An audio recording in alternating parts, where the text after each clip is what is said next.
누가복음 6장 46절부터 49절까지 제가 봉독합니다. 너희는 나를 불러 주여 주여 하면서도 어찌하여 내가 말하는 것을 행하지 아니하느냐. 내게 나와 내 말을 듣고 행하는 자마다 누구와 같은 것을 너희에게 보이리라. 집을 짓되 깊이 파고 주추를 반석 위에 놓은 사람과 같으니 큰 물이 나서 탕류가 그 집에 부딪히되 잘 지었기 때문에 능히 요동하지 못하게 하였거니와 듣고 행하지 아니하는 자는 주추 없이 흙 위에 집 지은 사람과 같으니 탕류가 부딪힘에 집이 곧 무너져 파괴됨이 심하니라 하시니라. 아멘. 20년은 된 얘기 같은데 그때 세계적으로 유명한 미대 졸업 전시회에 제가 갈 일이 있었습니다. 원해서 간 것은 아닙니다. 여러분 아시는 것처럼 제가 이렇게 문화, 예술 이런 거 하고는 거리가 먼 촌사람입니다. 무지하고 이렇게 문화적인 사람은 못 되죠. 고상한 사람은 못 됩니다. 그렇게 되고 싶지만은 어렵더라고요. 이런 제가 원해서 갔겠습니까? 가야 돼서 갔는데 어쨌든 전시회를 통해서 그게 아무 전시회가 아니라 진짜 세계에서 손꼽히는 미대거든요. 거길 간 겁니다. 그래서 이제 현대 미술이 어떤 건지 가서 이제 좀 체험을 한 거죠. 조금 이런 게 현대 미술이구나. 그런 이제 약간의 배움의 계기가 됐는데. 근데 역시 어렵더라고요. 그래서 졸업생들에게 굉장히 미안했습니다. 그 미대 들어가기 정말 어려울 텐데 세계적인 학생들이 모여서 공부를 하고 작품을 만든 건데 이 모든 역량을 쏟아 부어서 만든 졸업 작품 아니겠습니까? 그런데 이제 솔직히 얘기하면 저는 아무 감흥도 느끼지 못했습니다. 그리고 당연히 미안하죠. 제가 할 수 있는 제 수준에서 제가 어린 아이죠. 예술계에서는 저는 어린 아이, 유치원생 그 정도밖에 안 되는데 제 수준에서 할 수 있는 작품평은 어렵다, 뭔지 이해가 안 간다, 그리고 좀 기괴하다 그런 생각도 많이 했습니다. 이제 좀 기괴하더라고요. 왜 그런지 하여간 기괴했어요. 자, 그런데 그런 작품을 보면서 떠오른 또 다른 생각이 있었습니다. 어쩌면 나도 인생이라는 작품을 만들고 있는 것이 아닐까, 그런 생각이 딱 떠오르더라고요. 인생 작품을. 근데 그게 맞는 것 같아요. 저도 그냥 사는 게 아니고요, 먹고 살기 위해서 사는 게 아니고 작품을 만들고 있겠구나, 그런 생각이 들었고 지금도 그 생각은 맞다고 생각을 합니다. 미대 학생은 졸업 작품 하나 남기고 학교를 떠나가는 겁니다. 그리고 그 작품 하나로 대학 생활 전체를 평가받는 겁니다. 이 학생이 어떻게 공부를 했는지, 수준이 어느 정도 되는지 평가를 받는 거죠. 교수님들은 아시죠. 갤러리 운영하는 사람들은 아는 겁니다. 그래서 최고의 작품을 만들잖아요. 그러면 거기 이제 교수님들만 도는 게 아니라, 평가를 위해서 교수님들만 쭉 도는 것이 아니라 시민들도 오고 갤러리 운영하는 사람들도 오거든요. 그러면 이게 다른가 봐요. 많이 몰려있는 그런 작품이 있어요. 사람들이 많이 몰려있는 작품이. 특히 졸업생들이 관심을 갖는 사람은 누구냐 하면 갤러리를 운영하는 사람. 그럼 갤러리를 운영하는 사람들이 딱 보고 이게 마음에 들어. 그러면 계약하자 그런다네요. 우리 협업합시다. 우리 갤러리에 소속이 돼서 활동을 하는 게 어떻겠습니까? 그러면 이제 미래가 활짝 열리게 되는 거죠. 이 사실을 알기 때문에 학생들이 심혈을 기울여서 졸업 작품을 준비한다는 얘기를 제가 들었습니다. 그런데 성도의 인생도 이와 비슷하다. 우리는 작품을 만들고 있는 겁니다. 우리의 삶을 들여서, 이건 머리 작업이 아니고요, 느낌으로 하는 것도 아니고요, 우리의 전인격, 우리의 모든 것을 다 들여서 어떤 작품을 지금 하나 만들고 있는 겁니다. 그리고 이거는 제 얘기가 아니고 성경의 증언이기도 합니다. 자, 먼저 고린도전서 3장 12절부터 15절까지 보도록 하겠습니다. 만일 누구든지 금이나 은이나 보석이나 나무나 풀이나 지프로 이 터 위에 세우면 각 사람의 공적이 나타날 터인데, 여기서 공적을 작품이라고 생각하면 되는 겁니다. 그날이 공적을 밝히리니 이는 불로 나타내고 그 불이 각 사람의 공적이 어떠한 것을 시험할 것임이라.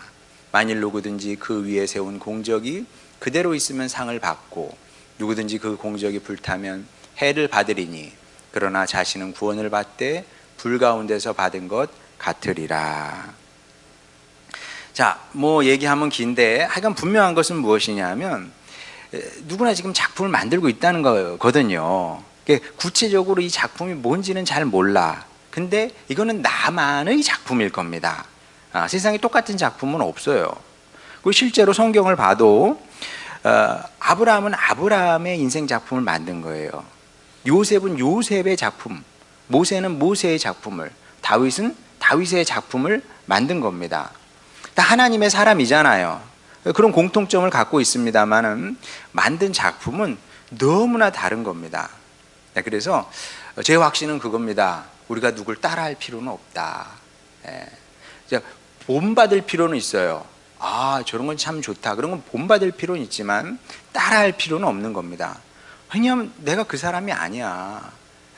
따라하면 여러분 그 작품은 C예요. C.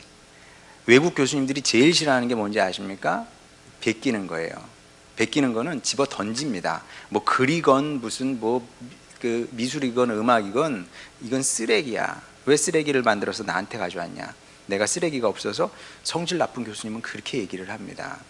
근데 영적인 세계는 그 정도는 아니지만 남을 따라할 필요가 하등 없어요. 그는 그의 인생이 있는 거고 나는 내 인생이 있는 거고요. 작품이 다른데 작품이 다른 겁니다. 아브라함이 요셉을 따라하면 안 되잖아요. 요셉이 다윗을 따라가려고 그러면 안 되는 겁니다. 서로 각자의 인생이 있고 그 주어진 인생을 통해서 내 인생, 내 작품을 만들어 가는 거죠. 자, 그러면 우리 이제 작품을 만들고 있는데 좋은 작품을 만들어야 되잖아요. 자, 그럼 어떻게 하면 좋은 인생 작품을 만들 수 있느냐? 어떻게 만들까요? 자, 고린도전서에 의하면 재료가 좋아야 된다고 이제 말씀을 합니다. 야, 이거는 뭐 새로운 얘기는 아니에요. 동서고금의 진리죠. 여러분, 최고의 셰프들이 한결같이 하는 얘기가 뭡니까? 요리의 퀄리티는 재료가 결정한다 그러거든요. 최고 요리사는 저처럼 싸구려 입맛을 가진 사람은 양념이 많이 들어가야 돼요. 그래야 맛있네 그럽니다. 근데 최고 요리사들은 그렇게 얘기를 하더라고요. 재료가 좋으면 손질은 최소한만 하는 거다. 향신료 최소한만 넣는 거다. 그 재료의 고유한 맛을 느끼게 하는 것이 요리사의 능력이다. 이렇게 얘기를 하잖아요. 저 같은 사람은 도대체 이해가 안 가.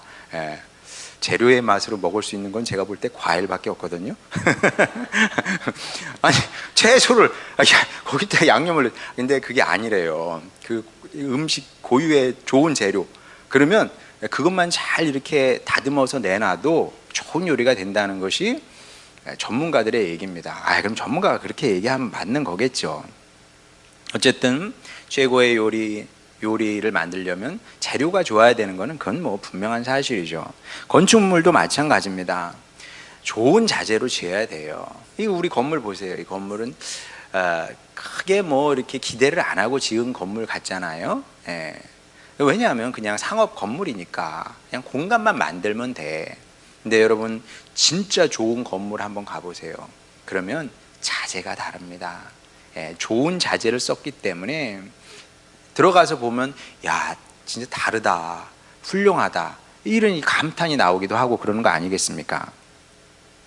자, 그러면 우리 인생 작품은 어떤 자재, 어떤 재료를 써서 만들어야 되느냐?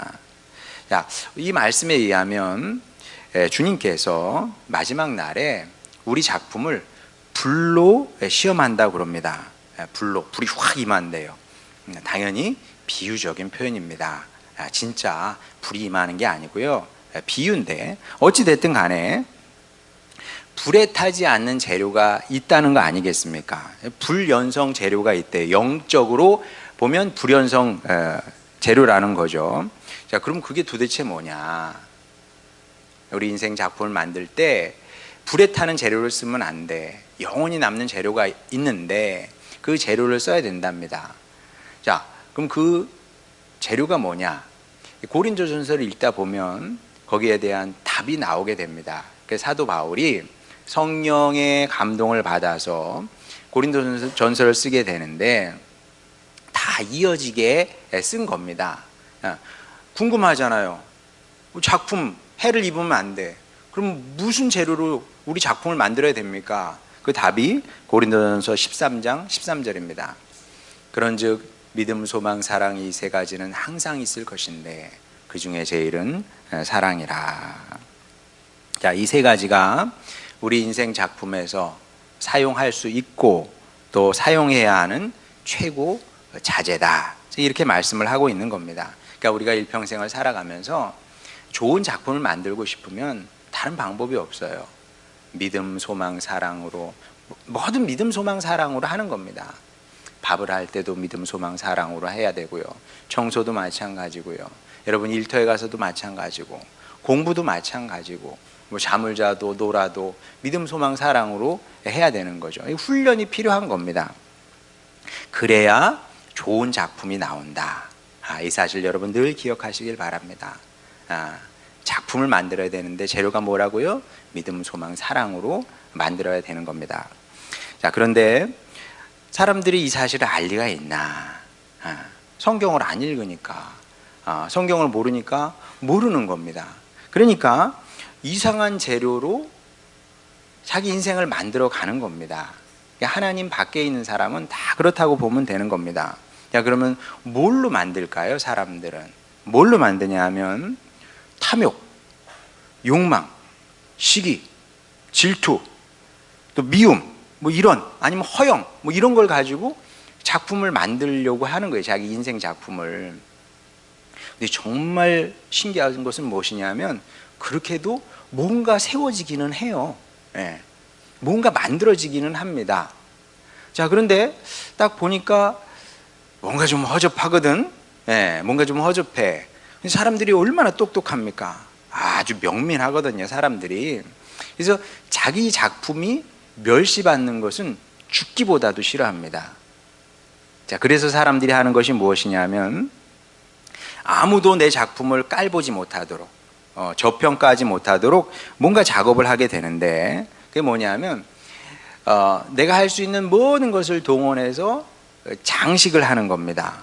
그래서 자기 작품에 색을 입히기도 하는 겁니다. 뭐 페인트 칠도 하고요, 또 액세서리를 달기도 하고요, 그리고 사진을 보정하는 것처럼 이렇게 보정을 하기도 하는 겁니다. 자, 그래서 뭘 드러내고 싶어 하냐면 나 괜찮은 사람이다. 나 괜찮은 사람이고 내 인생이 이렇게 멋져. 너하고 다르잖아. 질이 다르잖아. 퀄리티가 이 정도 있어. 뭐 이런 거 이제 보이는 거죠. SNS에 가면 그런 것들을 많이 볼 수가 있습니다. 뭐 주로 그런 거 하는 거 아니겠습니까? 자, 그런데 이게 어제 오늘 일이 아니다. 요즘 사람들만 그런 것이 아니고요. 사람이 원래 그런 겁니다. 사람이 원래. 그걸 어떻게 알아요? 성경에 나오거든요. 자, 마태복음 23장 27절 보겠습니다. 화 있을진저 외식하는 서기관들과 바리새인들이여, 회칠한 무덤 같으니 겉으로는 아름답게 보이나 그 안에는 죽은 사람의 뼈와 모든 더러운 것이 가득하도다. 이게 이제 하나님 밖에 있는 사람들의 인생이다, 이렇게 보면 될 것 같습니다. 속에는 시체가, 더러운 것이, 냄새나는 것이 가득한데, 근데 내 인생이 이렇다고 이렇게 드러낼 수는 없잖아요. 그러니까 밖에 페인트 칠을 하는 거죠. 말하자면 하얗게 페인트 칠을 해서 누가 봐도 좋아 보이고 근사하게 보이도록 위장을 하는 겁니다. 위장을. 이 정말 우스운 거죠. 정말 우스운 겁니다. 근데 더 기가 막힌 것은 무엇이냐면 사람들이 회칠한 무덤을 보면서 부러워한다는 거죠. 작품을 이렇게 만들어요. 근데 사실 아무것도 아니거든 그게. 근데 거기다가 페인트질도 하고 액세서리도 달아놓고 보정도 해놓고 그럼 좀 근사해 보여요. 사람들이 그걸 보면서 그걸 따라가고 싶은 거죠. 따라가고 싶어. 못 따라가면 뭐 화내고 분노하고 막 그런 겁니다. 그래서 이제 막 그 세상은 불공정하다 뭐 이런 얘기를 하게 되는 거죠. 그래서 이런 걸 보면은 참 인생이 참 희극 같다 그런 생각을 합니다. 희극이죠. 회칠한 무덤을 보면서 나 이만큼 잘 살아 그것도 희극이고요. 또 그 사람들 보면서 나는 왜 저렇게 못할까 그렇게 화를 내고 분노하는 걸 그런 사람이 있는 것도 희극인 거죠. 네, 여러분 꼭 기억하시기 바랍니다. 아무거나 부러워하면 안 돼요. 부러워하면 지는 거지. 부러워하면 지는 겁니다. 하나님의 사람은 부러워하면 안 되는 겁니다. 물론 이제 이해되는 경우도 있어요. 우리는 그래도 많은 좋은 것들을 이렇게 타고난 부분이 있잖아요. 근데 정말 없는 사람도 있거든요. 보면 우리가 이제 우리 눈에 안 띄어서 그렇지. 그 임상빈 집사님은 뭐 많이 보시죠. 그 태어날 때부터 이런 말 하면 좀 그 장애인을 비하한다 막 이렇게 또 오해를 할까봐 좀 그렇긴 한데 뭐 그런 뜻이 아니라는 건 여러분이 아시죠. 태어날 때부터 중증 장애를 갖고 태어난 사람도 있어요. 그렇잖아요. 그런 사람들은 늘 마음에 뭔가 응어리가 있을 것 같아요. 응어리가 특히 부모님들 얼마나 응어리가 있겠습니까? 주님 왜 이렇습니까? 왜 이래야 합니까? 그런 경우는 우리가 이해를 해야 되지만 여러분이 누구를 부러워하나요? 그 되게 이상한 겁니다. 그건 진짜 되게 이상한 거예요. 부러워하면 그건 지는 것일 뿐만 아니라 그거는 악한 것이고 그건 죄인 겁니다. 뭐 누굴 때려야 죄가 아니에요. 그래 차라리 때린 건 나아. 왜냐하면 내가 이건 잘못한 거잖아. 그런 생각을 하잖아요. 회개를 할 수 있어. 근데 부러워하는 거는 이게 뭐가 문제냐면 이게 왜 심각한 문제인지 모르거든요. 그 회개할 생각을 안 하고 남 탓만 하는 거예요. 하나님이 잘못해서, 하나님이 나한테 준 게 없어서, 사회가 불의해서, 사회가 불공정해서, 뭐 이런 식으로 이제 계속 반응을 하게 되는 거죠. 그러면 안 되고요. 여러분 부러워하는 거는 죄고 악입니다. 이거는 하나님의 사람은 절대 그러면 안 돼요. 자, 그러면 어떻게 해야 되냐? 우리는 우리의 작업을 하면 되는 겁니다. 남의 시선 뭐 신경 쓸 거 없어요. 누가 나를 어떻게 보건 어떻게 평가하건 그렇게 평가하라 그래요. 그 사람의 평가가 하나님의 평가가 아니잖아요. 사람의 평가가 중요한 게 아니라 하나님의 평가가 중요한 거거든요. 그래서 누가 뭐라고 하건 간에 우리는 하나님께서 가르쳐 주셨거든요. 좋은 인생 작품을 만들어야 된다. 재료까지 가르쳐 주셨습니다. 믿음, 소망, 사랑으로 만들어 봐. 그러면 주님의 말씀을 따라 믿음과 소망과 사랑으로 살면 되는 겁니다. 자, 그러면 언젠가는 진가가 드러나게 돼 있다. 심판의 불이 임하는 날 다른 작품은 다 타버리게 돼 있습니다. 다 타버린다니까요. 진짜 다 타버려요. 지금 근사하게 보이죠? 나름 작품 다 만들었다니까요. 뭐 15층, 20층 막 의리의리하게 만들었어. 주님의 심판의 불이 임하면 다 타버리는 겁니다. 자, 그렇지만 우리 작품은 믿음과 소망과 사랑으로 만든 우리의 작품은 찬란하게 영원히 빛나게 된다는 거죠. 그러니까 여러분 이 사실을 늘 기억하고 이걸 믿어야 돼. 이 확신을 갖고 지금 여러분 작품 활동하고 있는 거거든요. 여러분 작가입니다. 하늘나라의 작가, 영적인 작가. 이 작품 활동을 꾸준히 더 매진해서 하면 된다는 거죠. 그러면 정말 제 말이 틀리지 않습니다. 언젠가 여러분의 수고가 빛을 발하는 날이 오게 돼 있다. 자, 그런데 이것만으로는 조금 부족합니다. 우리 인생 작품에서 재료도 중요한데, 자재도 중요한데, 그보다 어쩌면 더 중요한 또 다른 요소가 있다는 얘기를 이제 본문에서 예수님께서 말씀하고 있는 겁니다. 자, 본문에서 예수님은 우리의 작품을 건물 혹은 건축에 비유하고 계시죠. 자, 우리가 건물을 짓고 있는 겁니다. 우리 인생 작품의 또 다른 이름은 건물, 건축을 하고 있는 겁니다.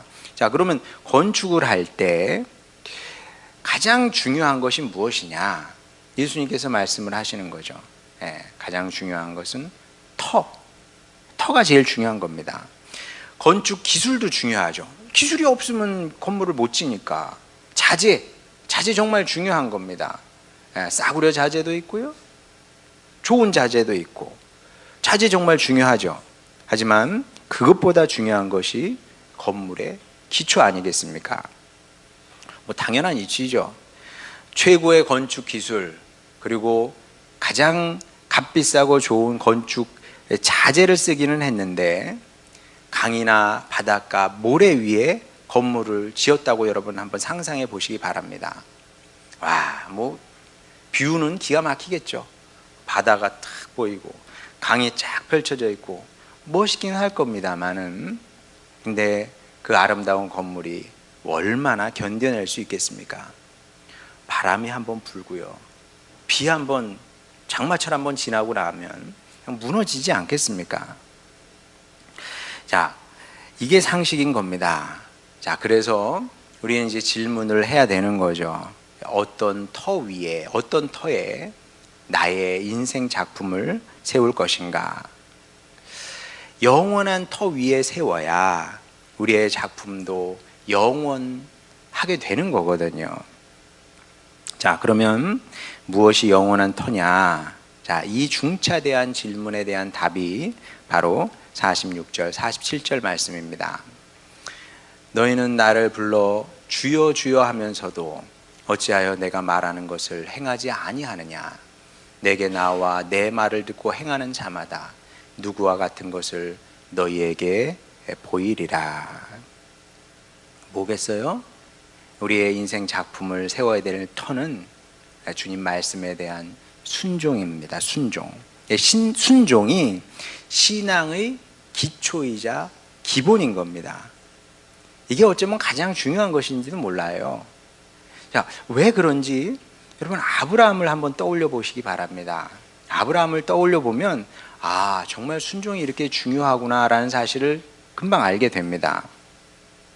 아브라함 나이 75세 때 뜬금없이 하나님께서 아브라함을 찾아오시게 됩니다. 찾아오셔서 그에게 약속의 말씀을 주셨습니다. 자, 그런데 약속의 말씀을 주실 때는 항상 조건이 달리거든요. 근데 이건 어쩔 수 없어요. 약속이라는 게 원래 그런 겁니다. 아니 뭐 하나님께서 우리를 찾아오셔서 축복하시죠. 약속의 말씀을 주시는데 내가 너를 무조건 복 주겠다, 그럴 수는 없어요. 최소한의 우리가 해야 될 일들이 있는 겁니다. 그게 뭐겠습니까? 뭐 예수님을 믿는 것이라든지 아니면 신앙의 삶을 산다는 건지 뭐 그런 게 있지 않겠습니까? 아브라함에게도 마찬가지예요. 하나님께서 아브라함을 찾아오셔서 축복의 약속을 주셨어요. 언약의 말씀을 주셨습니다. 조건은 뭐예요? 본토 친척 아비 집을 떠나라. 그게 조건인 겁니다. 그 말씀에 순종을 해야 축복의 언약의 말씀이 성취가 되는 거죠. 자, 그러면 75세에 하나님께서 아브라함을 찾아오셨는데, 자, 그때 이미 아브라함이 믿음의 사람이었을까? 소망의 사람이었을까? 사랑의 사람이었을까? 여러분은 어떻게 생각하십니까? 뭐 여기에 대해서 성경이 이렇다 저렇다 말씀을 하지 않아요. 그래서 우리가 뭐 그렇다고 말할 수도 없고 또 아니라고 말할 수도 없습니다만은, 근데 그렇다고 추정할 만한 성경적 근거는 없습니다. 왜냐하면 그 전에 하나님께서 아브라함을 찾아오셔서 무슨 말씀하셨다는 얘기도 없고 하나님과 그가 동행하는 인생을 살았다는 얘기도 없거든요. 그리고 목동이었죠. 목동. 물론 이제 그 당시에 그 지배 계층이라고 할 만한 사람들은 한 1%도 안 됐다 그래요. 예. 그리고 나머지 절대 다수는 뭐 사실 중산층이라고 할 만한 사람들도 많지 않았고 주로 뭐 그냥 농부로 살든지 아니면 뭐 목동으로 살든지 이제 둘 중에 하나 아니겠습니까? 그러면 목동이 할 수 있는 게 뭐겠습니까? 없거든요. 목동은 뭐 그렇게 영향력 있는 사람이 아닙니다. 무슨 사고를 할 수 있는 능력 그런 거 없어요. 지금은 다를 수 있어요. 옛날에는 당연히 목동이 뭐 글을 알겠습니까? 뭘 배운 게 있겠어요? 아무것도 없는 거예요. 근데 이런 사람이 믿음이 뭔지 알겠습니까? 소망이 뭔지 알겠습니까? 사랑이 뭔지 알겠습니까? 그런 것 아무것도 몰랐고요. 이 세 덕목의 가치조차도 몰랐을 겁니다. 자, 그런데 아브라함은 하나님의 말씀이 왔을 때 순종을 했다는 거죠. 순종. 그리고 이 순종을 통해서 아브라함의 인생이 뒤바뀌게 됩니다. 뒤바뀌게 돼요. 그 결정적인 사건이 되는 거죠. 근데 아브라함만 그런 것이 아니고요. 성경의 모든 사람이 다 그랬습니다. 베드로도 다르지 않습니다. 예수님께서 베드로를 찾아가시잖아요. 가셔서 뭐라 그럽니까? 이제 뭐 다 끝난 시점에 아침이니까 밤새도록 물고기를 잡았어. 근데 한 마리도 못 잡았거든요. 끝난 상태입니다. 전문가는 누구예요? 베드로가 전문가가 밤새도록 잡았는데 한 마리도 못 잡았어요. 근데 비전문가인 예수님께서 그를 찾아가셔서 야, 깊은 데 가서 한번 그물을 던져봐 이렇게 말씀하시거든요. 되게 기분 나쁜 거예요, 사실은. 예. 여러분도 여러분 분야에서 전문가잖아요. 근데 여러분이 전문가인데 완전 비전문가가 와서 여러분에게 이렇게 한번 해봐, 저렇게 한번 해봐 훈수를 놓으면 그러지 않아도 지금 되는 게 없는데 요즘 경기도 안 좋고 그래가지고 돈벌이도 안 되고 짜증 나는데 비전문가가 와서 이래라 저래라 콩나라 판나라 그러면은 되게 화가 나는 겁니다. 예. 뭐 대놓고 말은 못해도 막 성질 나죠. 베드로도 원래 그랬어야 정상인 겁니다. 아닌가요? 예. 여러분 밤새 보세요. 예. 밤샘 근무 하신 분들 있죠? 밤샘 근무 아침에 밤 꼬박 새고 아침 딱 되면 신경 예민해져 있고 짜증 나거든요. 근데 이 어부 일은 얼마나 더 힘든 일입니까? 밤새 이 노동을 했잖아요. 근데 비전문가인 예수님께서 오셔서 깊은 데 가서 그물을 한번 던져보래요. 그러면 호수 저 가운데까지 또 노지어서 또 가야 돼. 요즘 생각하면 안 됩니다. 요즘은 멍 해가지고 쭉 가면 되지만 이게 노지어서 깊은 데는 가운데니까 호수 가운데가 깊지 거기까지 또 가야 되는 겁니다. 그러니까 이 사실 아브라함도 그렇고요, 그 베드로도 그렇고 이게 순종을 했다는 게 기적이에요. 제가 볼 때는 있을 수 없는 일인 겁니다. 그게 본토 친척 아버지 집을 어떻게 떠납니까? 이 아침에 밤새도록 애쓰는데 아니 깊은데 또 가? 내가 전문가인데 밤새도록 거기 던졌어. 거기라고 안 던졌겠어요? 왜 거길 또 가냐고. 근데 순종을 했다는 거죠. 근데 그들도 몰랐어요. 그 순종의 의미가 무엇인지. 순종의 의미가 무엇인지 몰랐던 겁니다. 그래서 저는 우리 자녀들에게 순종을 가르치고 싶은 거죠. 그래서 이제 이 순종이라는 것은 현대인의 정서와는 맞지 않아요. 왜냐하면 현대 교육 방법은 무엇이냐면 자녀들의 의견을 존중해 주는 거거든요. 오케이, 좋아, 그것도 필요하지. 근데 그보다 더 중요한 것이 순종을 가르치는 겁니다. 그리고 어른도 사실은 마찬가지예요. 최고의 덕목은 무엇이냐면 하나님 말씀 앞에서 네 그러는 거예요. 네. 왜요? 왜요? 꼭 그래야 되나요? 그러면 안 돼요.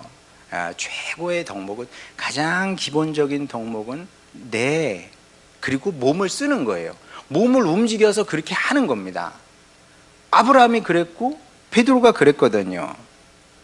근데 이게 얼마나 놀라운 사건이었냐 하면, 그때 그들은 몰랐는데 나중에 돌아보니까 부지 중에 영적인 작품을 세울 수 있는 터를 닦아놨던 거죠. 그러니까 우리의 작품을 세우는, 터를 세우는 작업은 결국 순종으로 하는 거다. 순종이 이만큼 절대적으로 중요한 겁니다. 자, 그래서 여러분도 저는 순종의 사람이 되었으면 좋겠습니다. 하나님 말씀하시면 네 할 줄 아는. 근데 그게 예쁘거든요. 그게 예뻐. 예. 우리 아들, 제가 하도 설교 시간에 우리 아들 또 목회 칼럼에서도 안 좋은 걸 얘기하니까 한번 얘기하더라고요. 아빠 좋은 것도 좀 얘기해 달라고. 뭐 우리 아들 뭐 이렇게 밖에서 세기도 합니다. 제가 인정합니다. 예, 인정합니다만은 그래도 우리 아들의 장점은 뭐냐면은 네 잘해요. 네 잘해요. 그리고 뭐 해라 그러면 네, 그럽니다. 우리 자녀들도 따라해 보세요. 어른들 말고 우리 자녀들, 나 자녀라고 생각하는 우리 어린이 학생들은 네. 네, 이거 말고. 네, 이거 말고. 네, 이렇게 착하게. 얼마나 예뻐요. 얼마나 예쁩니까? 하나님과의 관계에서. 우리 그분의 아들이고 딸이잖아요. 하나님께서 우리에게 나쁜 걸 시킵니까? 예, 죽으라고 그럽니까? 아브라함이 죽으라고 본토 친척 아비집을 떠나라고 그래요? 예? 고생하라고 그 베드로에게 깊은 데 가서 그물을 던지라고 하겠습니까? 예. 우리 부모가 자녀들에게 좋은 것을 요구하는 것처럼, 좋은 것을 주는 것처럼 하나님 아버지께서도 우리에게 좋은 것을 주시기 위해서 말씀을 주시는 겁니다. 그러면 그 아버지의 선한 의도, 사랑의 뜻을 믿고 우리는 아멘, 네 그래야 되는 겁니다. 네 그러고 그 말씀을 따라 우리 몸을 움직여야 되는 거예요. 몸을 써야 되는 겁니다. 여러분, 이게 정말 중요한 겁니다. 왜냐하면, 왜 그러냐 하면, 시간이 차면 학생은 졸업을 하잖아요. 마찬가지로 우리도 시간이 되면 인생이라는 학교를 졸업할 날이 오게 됩니다. 자, 그러면 우리의 작품을 주님 앞에 내놔야 되잖아요. 잘 만들어서 좋은 작품을 내놓고 싶어요. 여러분, 어떤 작품을 내놓고 싶습니까? 자, 여기에 대한 답은 여러분이 이미 잘 알고 있습니다. 다시 한번 정리해서 말씀드리겠습니다. 좋은 작품은 어떻게 만들어지는 거냐 하면, 무엇보다 일단은 부지런히 하나님의 말씀을 배워야 됩니다. 들으려고 애를 써야 돼요. 하나님의 말씀은 듣는 겁니다. 자꾸 듣는 겁니다. 그러니까 설교를 들으라는 것이 아니라 내가 성경을 읽고 읽음으로 말미암아 또 묵상함으로 말미암아 주님의 소리를 자꾸 듣는 겁니다. 그래서 배워야 돼요. 배우지 않는데 어떻게 하나님의 말씀을, 하나님의 요구를, 하나님의 명령을 우리가 알 수 있겠습니까? 그런데 그것으로 만족하면 안 돼요. 아는 것에서 만족하고 거기서 멈추게 되면 그건 위선적인 신앙인이 되는 겁니다. 그 다음 필요한 것이 무엇이라고요? 배운 말씀에 기쁨으로 순종하며 살아야 되는 거죠. 그렇게 살면 어떻게 되냐? 그러면 정말 예수님 하신 말씀처럼, 사도 바울이 우리에게 주신 말씀처럼 우리는 영원한 터 위에, 든든한 터 위에 영원히 남는 작품을 만들게 되는 겁니다. 여러분, 세상에서도 좋은 작품을 만들면 가격이 얼마나 될까요? 뭐 1억, 뭐 10억, 100억 이렇게 나가는 것들이 있다잖아요. 그러나 우리가 만들 이 영적인 작품은 값을 매길 수 없을 만큼, 그리고 그 가치를 따질 수 없을 만큼 하나님께서 귀하게 여겨 주실 겁니다. 그래서 영원히 주님 나라에서 전시되게 될 겁니다. 바라기는 꼭 이런 아름다운 인생을 살아서 천국에서 영원히 회자하는 멋진 영적 창작자로 살아내는 여러분 모두가 되시기를 주님의 이름으로 축원합니다. 우리 찬양 부르고 기도하도록 하겠습니다.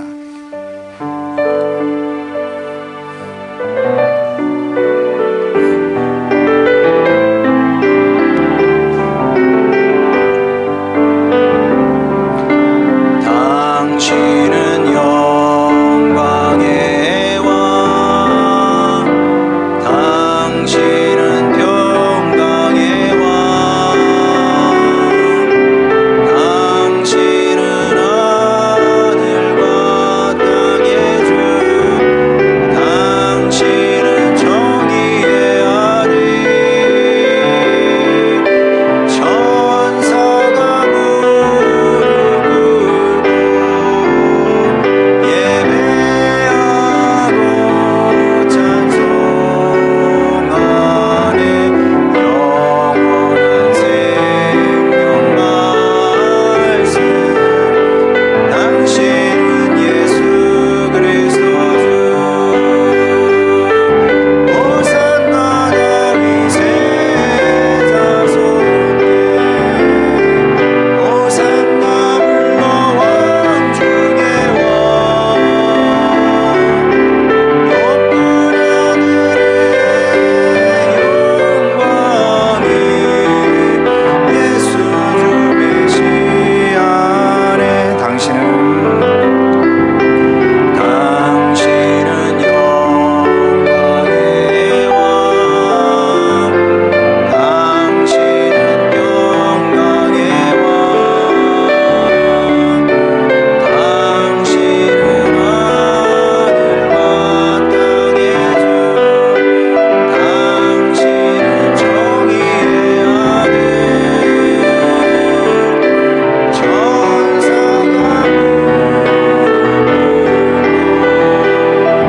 예배하고 찬송하네. 영원한 생명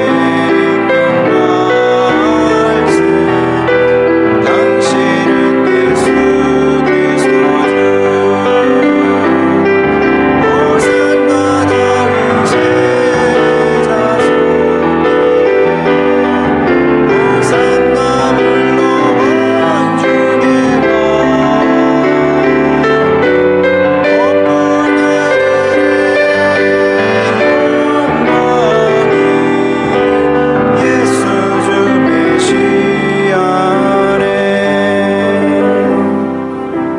자, 이 시간 우리 기도할 때 다시금 아브라함을 또 베드로를 기억합니다. 그들이 어떻게 순종했는지 그것은 기적이라고 말할 수밖에 없고, 또 그들도 지금 천국에서 그것으로 인해서 감사하고 있을 겁니다. 그때 내가 싫어요, 안 돼요, 못해요, 하고 싶지 않습니다. 그랬으면 어떻게 됐을까? 근데 우리도 마찬가지입니다. 하나님께서 우리에게 주신 말씀이 있고요, 그게 무엇인지 여러분이 잘 알고 있습니다. 자, 그러면 우리가 해야 되는 것은 무엇이냐? 아브라함처럼 베드로처럼 반응하는 겁니다. 아멘. 네, 알겠습니다, 주님. 제가 주님 말씀이 비록 제 경험과 제 상식과 제 이성에 맞지 않지만 제가 순종하겠습니다. 그리고 주님 뜻대로 제가 한번 살아보겠습니다. 자, 이렇게 살게 되면 우리도 모르게 우리 작품의 인생 작품의 터가 닦이는 것이고 자연스럽게 믿음과 소망과 사랑의 삶을 살 수밖에 없게 되는 겁니다. 그래서 바라기는 저는 여러분이 정말 좋은 인생을 살았으면 좋겠습니다. 사람이 그렇게 평가하는 것이 아니라 하나님께서 평가하시는 잘 살았구나, 참 훌륭하다, 아름답다, 내가 너를 귀히 여긴다, 주님께서 이렇게 인정하시는 그런 인생을 살아냈으면 좋겠습니다. 그래서 이 시간 우리 기도할 때 주님, 제가 그렇게 살아내겠습니다. 한번 제가 그렇게 살아보겠습니다. 그래서 오늘 말씀처럼 하늘나라의 영적인 작가로 우뚝 서게 하여 주시옵소서. 축복된 인생을 살게 하여 주시옵소서. 이런 기도 제목으로 주님께 나가도록 하겠습니다. 기도하시겠습니다. 오늘 사랑하는 전능하신 아버지 하나님, 사랑하셔서 우리를 불러주셨습니다. 주님, 불러주셨을 뿐만 아니라 우리에게 말씀도 주님께서 주셨습니다. 지금도 주시고 계십니다. 주님, 우리 순종하는 주님의 자녀들 되게 하여 주시옵소서. 주님 말씀에 순종해야 우리 인생의 터가 제대로 닦이게 됩니다. 그 위에 믿음과 소망과 사랑으로 주여 우리의 인생 작품을 만들어가는 저희들 되기를 원합니다. 아버지 하나님, 주님, 우리 모두 그렇게 아름다운 주님의 사람들이 되기를 원합니다. 최고의 인생 작품을 만들기를 원합니다. 아버지 하나님, 주님, 그래서 주님께서 축복하실 수밖에 없고 주님께서 쓰실 수밖에 없는 천국의 일꾼들이 다 되게 하여 주시옵소서. 아버지 하나님, 주님께서 기억하시는 사람이 되기를 원합니다. 아버지 하나님, 고린도전서 말씀에 어떤 사람은 부끄러움 중에 구원을 받는다고 그럽니다. 우리는 그렇게 되고 싶지 않습니다.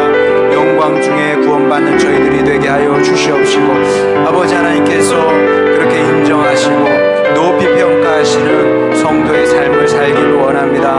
아버지, 더 나아가서 우리 이렇게 진정한 복의 사람이 되어서 우리만 복을 받는 것이 아니라 우리 주변 사람들에게 복을 전하며 살기를 원하오니 아버지 하나님, 축복하여 주시옵소서.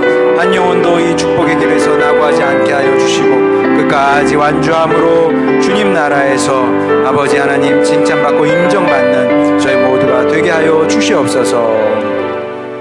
우리를 사랑하신 아버지 하나님, 이 말씀 마음에 잘 새기기를 원합니다. 그래서 우리 졸업식 날에 주님 나라에서 상 받는, 칭찬받는 주님의 아들, 딸들 다 되게 하여 주시옵소서. 예수님의 이름으로 기도드렸습니다. 아멘.